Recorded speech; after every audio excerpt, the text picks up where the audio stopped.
I'm glad somebody remembers the covert action rule.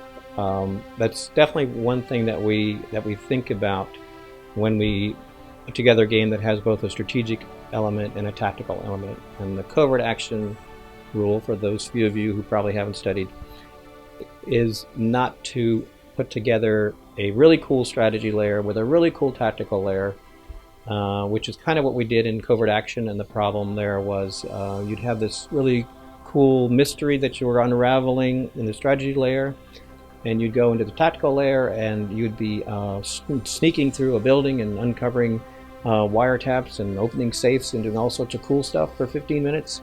And by the time you're finished with that and you came back to the strategy layer, you had totally forgotten what the mystery was that you're trying to solve, or where you were and what the plot was and who the bad guys were and who the good guys were. And it kind of boils down to two great games are not better than one great game. And so whenever we have a game with strategy and tactics together, we have to decide, where does the center of gravity lie in this game? Where are you spending your time? What is the main element of the game? And in both XCOM and in Starships, that's in the tactical layer.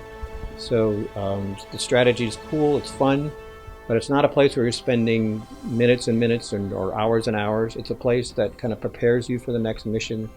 It's a place where you use the resources that you gain to add to your starships, make them cooler, decide where the next mission is going to happen, but then you go and travel and take on that mission. So we think we haven't broken the covert action rule in terms that we know where the center of gravity is, where the core of the game is, and we've also allowed the strategy layer to support that, to make that even more fun by giving you a whole lot of variety, a whole lot of decisions, giving you some new system generally that you can take into the next battle. But we think the rule still applies in Starships.